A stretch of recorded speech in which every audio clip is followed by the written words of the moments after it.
Ujambo na karibu katika taarifa yetu ya habari za siku ya leo, ikiwa ni tarehe 14 mwezi wa 8 mwaka 2026. Ikiwa itakuwa ni mara ya kwanza kufuatilia habari kupitia Congo Post News, unajiabone, una comment, vile vile una partager ili wengine waendelee kupata habari zetu za kila siku kupitia mtandao wetu wa YouTube. Jina langu ni Idi George Idi Elisha, nikiendelea kutangazia kila siku matangazo yetu kupitia mtandao wetu wa YouTube Congo Post News. Karibu katika taarifa yetu ya habari ambapo utakujuza nini kinachoendelea huko mashariki mwa Jamhuri ya Kidemokrasia ya Kongo, vile vile pembe zote za dunia na maanisha habari za kimataifa. Tunakuomba kuungana nasi mpaka mwisho ili upate kujua nini kinachoendelea. Karibu. Tuendelee na habari kutoka mashariki mwa Jamhuri ya Kidemokrasia ya Kongo, ambako hali ya usalama imezua hofu katika eneo la Bunyakiri kaskazini mwa Ijwi mkoani Kivu Kusini, baada ya shahidi mmoja kudai kuwa wapiganaji wa muungano wa M23 RDF waliingia katika hospitali kuu ya Bunyakiri na kulazimisha baadhi ya raia wakiwemo wagonjwa, wauguzi na walezi wa wagonjwa kufanya kazi ya kubeba maji kwa ajili ya eneo lao. Kwa mujibu wa shahidi huyo ambaye jina lake limebadilishwa kwa sababu ya kiusalama na kuitwa Pascal Bahumula, tukio hilo limetokea wakati wagonjwa na wafanyakazi wa hospitali waliokuwa ndani ya kituo hicho cha afya. Anaeleza kuwa kuingia kwa wapiganaji hao kulisababisha hofu kubwa miongoni mwa wakazi waliokuwepo hospitalini.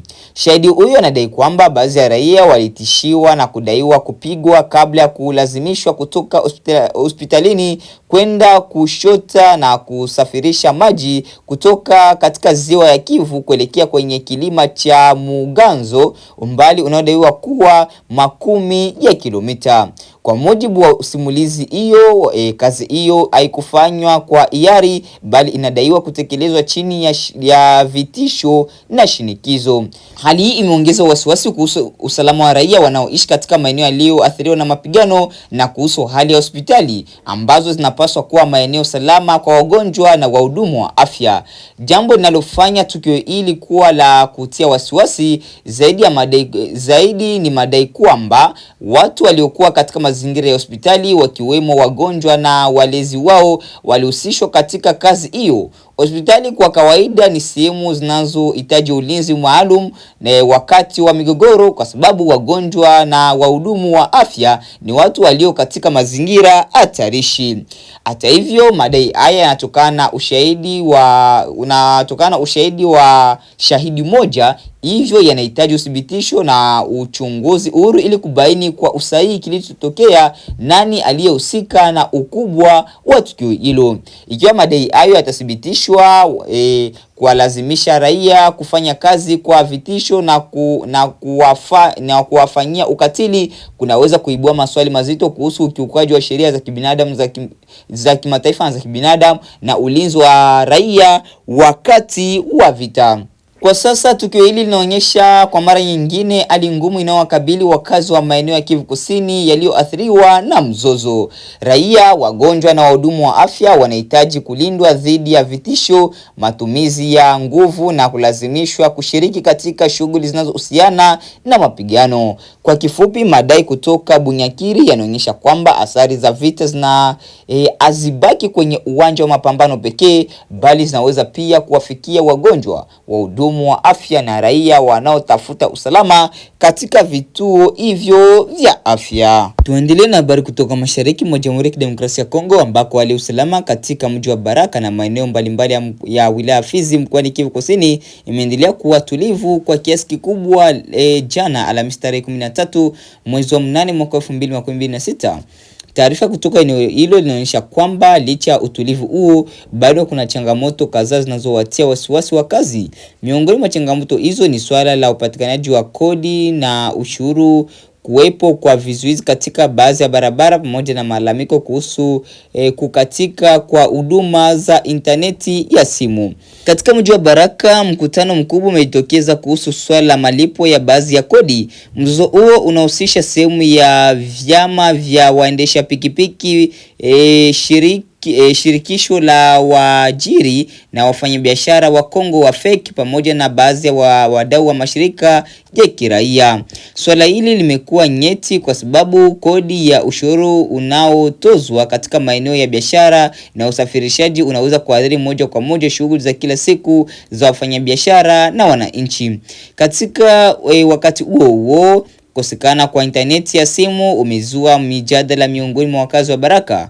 Kwa sasa baadhi ya wananchi wanaeleza wasiwasi wao kuhusu hali hiyo, huku pia kukikuwa na malalamiko dhidi ya baadhi ya wanajeshi wa FARDC wanaotumiwa na wakazi kwa vitendo vinavyoelezwa kuwa ni matumizi mabaya ya madaraka au makosa ya kijeshi. Hata hivyo, madai hayo yanahitaji uchunguzi na uthibitisho zaidi ili kubaini mazingira halisi ya matukio yanayolalamikiwa. Kwa upande mwingine, kuna taarifa mzuri kwa wasafiri wanaotumia barabara ya Baraka Makobola inayopitia kando ya ziwa Tanganyika. Vizuizi vilivyokuwa vimewekwa kinyume cha sheria na baadhi ya wazalendo vimeondolewa. Hatua hiyo imefanya usafiri kuwa urahisi zaidi katika eneo hilo. Hili ni jambo muhimu kwa wakazi na wafanyabiashara kwa sababu vizuizi vya barabarani pamoja na malipo yasiyo rasmi vinaweza kuongeza gharama za usafiri na usafirishaji wa bidhaa. Katika njia ya Baraka Kazimia upande wa mashariki, hali imeripotiwa kuwa tulivu kwa kiasi kikubwa. Hivyo utulivu umeonekana katika njia ya Baraka Bibokoboko katika maeneo ya nyanda za juu. Njia ya Baraka Mukera nayo imeripotiwa kuwa shwari licha ya baadhi ya matukio madogo yanayotokea mara kwa mara. Hali hiyo imeripotiwa kwenye njia ya Baraka Fizi Centre ambako kwa ujumla hakuna mapigano makubwa yaliyoripotiwa. Hata hivyo hali ni tofauti katika njia ya Fizi Centre Bwala, hasa katika eneo la Bashikalangwa. Huko kumekuwa na mapigano au makabiliano kati ya wapiganaji wanaohusishwa na ya kutumbana wale wa ngoma nzito. Kwa mujibu wa taarifa zilizopatikana, mvutano huo unahusishwa na swala la kuondolewa kwa vizuizi barabarani. Inadaiwa kuwa upande unaohusishwa na kutumba umekuwa ukitaka vizuizi hivyo visivyo halali viondolewe kabisa. Hata hivyo, msimamo huo umeonekana kusababisha mvutano wa makundi mengine yenye silaha katika eneo hilo. Kwa ujumla, hali ya usalama katika sehemu kubwa ya Baraka na Fizi ni tulivu, lakini swala la vizuizi na ukusanyaji wa fedha barabarani bado ni chanzo kikubwa cha mvutano. Tatizo hili si jipya katika maeneo ya mashariki mwa Jamhuri ya Kidemokrasia ya Kongo. Vizuizi vinapowekwa na makundi yenye silaha na wasafiri hulazimishwa kutoa fedha ili kuendelea na safari zao. Hali hiyo inaweza kuathiri biashara, usafirishaji wa bidhaa na maisha ya wananchi. Kuondolewa kwa vizuizi kwenye njia Baraka Makobola kunaweza kusaidia kurejesha uhuru wa usafiri na kupunguza mzigo kwa wananchi, lakini mapigano yanayoripotiwa kati ya makundi yanayohusishwa na ya kutumbana ngoma nzito yanaonyesha kwamba swala hili bado halijapatiwa suluhisho la kudumu katika maeneo yote ya Fizi. Kwa hiyo wakati mji wa Baraka na njia nyingi za Fizi zikiendelea kuwa tulivu, hali usalama bado inahitaji uangalizi mkubwa, hasa katika maeneo ambayo makundi ya silaha yanaendelea kushikilia ushawishi. Kwa wakazi wa Baraka na Fizi, matumaini makubwa ni kuona utulivu ukiendelea, vizuizi visivyo halali kuondolewa katika barabara zote na shughuli za biashara na usafirishaji zikiendelea bila vitisho wala malipo lazima ya kulazimisha watu na isiyo rasmi. Hiyo ndio ilikuwa hali ya usalama katika eneo la Baraka au eneo la Fizi yote kwa ujumla kufikia tarehe 13 mwezi wa 8 mwaka wa 2026. Baada ya kusikiliza matangazo yetu kutoka sehemu mbalimbali mashariki mwa Jamhuri ya Kidemokrasia ya Kongo, mpendwa msikilizaji na mtazamaji, acha nikuunge moja kwa moja na habari za kimataifa ili upate kujua nini kinachoendelea. Karibu. Hebu na leo kwa mara nyingine tuimulike hali ya kisiasa nchini Tanzania na miito inayoongezeka kutoka kila upande ya kuanzishwa kile kinachoitwa mchakato wa maridhiano ya kitaifa. Fikra hii ya maridhiano ya kitaifa ilijitokeza kusema kweli kiasi miaka 2 au 3 iliyopita, ikilenga kufanya kile wanasiasa wa nchi hiyo wanakitaja kuwa ni kuponya majeraha yaliyotokana na kuporomoka kwa ustaarabu wa kidemokrasia ulioshuhudiwa hasa wakati wa miaka 5 ya kwanza ya utawala wa aliyekuwa rais wa taifa hilo hayati John Magufuli. Hatua za mwanzo kabisa zilihusu kujaribu kumaliza misuguano kati ya serikali na upinzani kwa kufungua milango ya kujiongeleana. Rais Samia Suluhu Hassan ambaye alichukua hatamu za uongozi mwezi Machi mwaka 2021 kufuatia kifo cha Magufuli, alikutana mwanzoni mwa mwaka 2022 mjini Brussels na mwanasiasa wa upinzani Tundu Lissu na kisha kuahidi mabadiliko makubwa na hata kuwataka wanasiasa wote walioikimbia Tanzania ikiwemo Lissu warejee nyumbani. Shughuli za kisiasa zilizofungwa zikaruhusiwa kuanza tena. Kesi kadhaa zilizowakabili wapinzani ikiwemo ile ya ugaidi dhidi ya mwenyekiti wa chama kikuu cha upinzani cha Demokrasia na Maendeleo Chadema wakati huo Freeman Mbowe zikafutwa na pakajitokeza hisia za utulivu. Hata hivyo haikuchukua muda, mambo yakaanza tena kubadilika, hasa kuelekea uchaguzi mkuu wa mwaka 2025. Chadema ikamchagua Tundu Lissu kwa mwenyekiti na mara moja akaanza mikutano ya nchi nzima kudai mabadiliko ya katiba na mageuzi ya sheria za uchaguzi. Sheria karibu 3 za masuala ya uchaguzi zilibadilishwa au kufanyiwa marekebisho, lakini upinzani ukasema haukuridhika na kuhimiza wananchi kususia uchaguzi wa Oktoba 2025. Yaliyotokea kila mtu duniani pengine aliyasikia. Tundu Lissu alikamatwa mwanzoni mwa mwaka 2025 na kufunguliwa mashtaka ya uhaini. Hadi leo bado kesi yake inaendelea. Uchaguzi uliofanyika mwaka 2025 ndio ulileta zahma kubwa zaidi. Maandamano ya umma yalitokea, mamia ya watu walipoteza maisha, na tangu wakati huo hadi leo kuna hisia kuwa Tanzania, hasa upande wa bara, kipo kidonda kikubwa mguuni kinachohitaji kupona, na hapo ndio wito wa kutafuta maridhiano umekolea moto. Lakini hadi sasa kuna vizingiti na maswali kadhaa yanayoulizwa, ikiwemo haja hii ya maridhiano ni ya taifa zima au imehodhiwa na wanasiasa pekee? Wananchi wenyewe wa Tanzania wanafikra gani wanaposikia juu ya swala hili la maridhiano? Na maridhiano yanaweza kufanyika kweli bila kuzingatia maslahi ya vyama vikubwa vya kisiasa? Na ipi ni haki na wajibu wa kila upande katika kufikia mwafaka utakaoisaidia Tanzania kusawazisha changamoto za kisiasa inazopitia?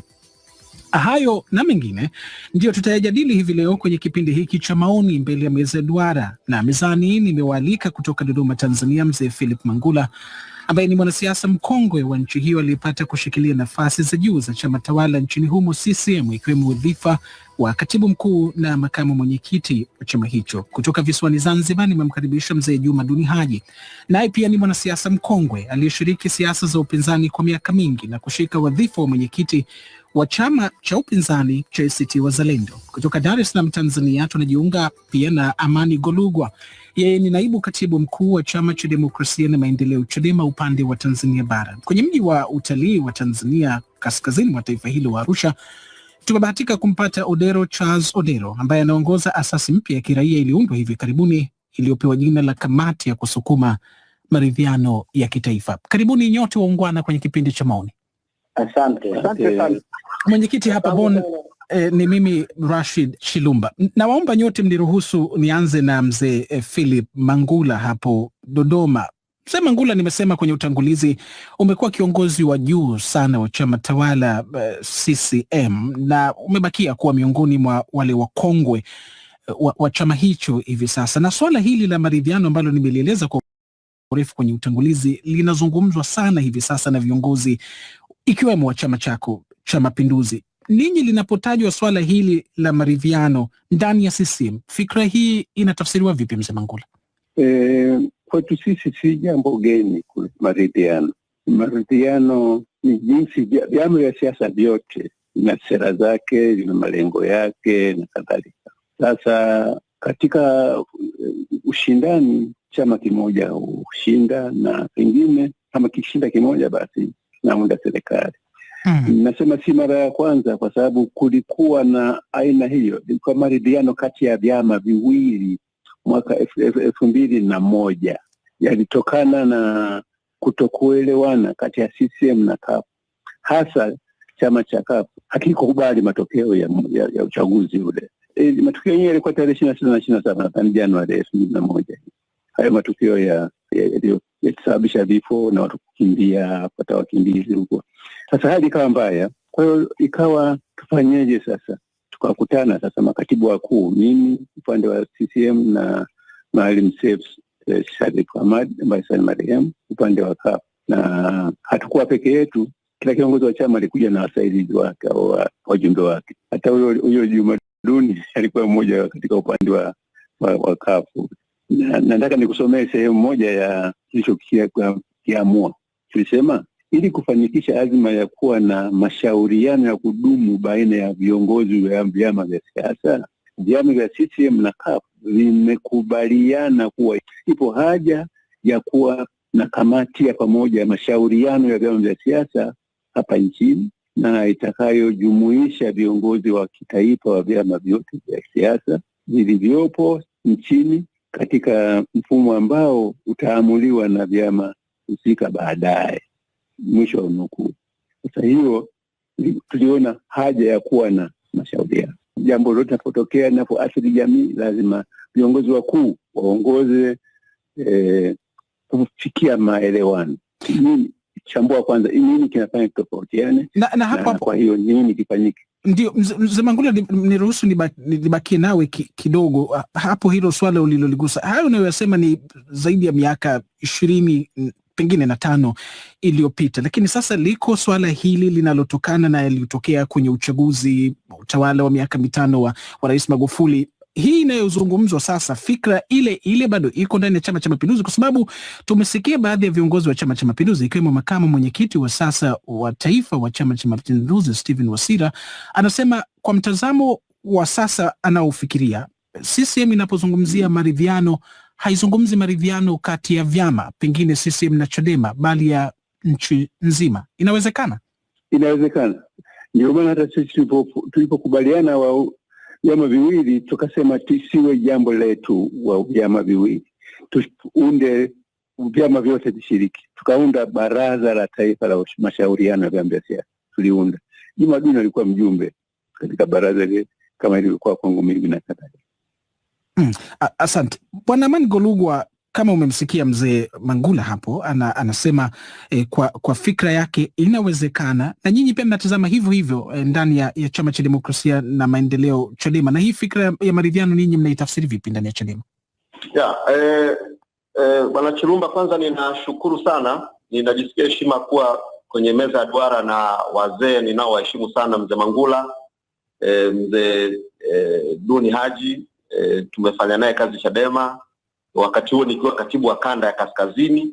Kwa hivyo ninajisikia heshima sana kuwa kwenye meza ya duara pamoja nao.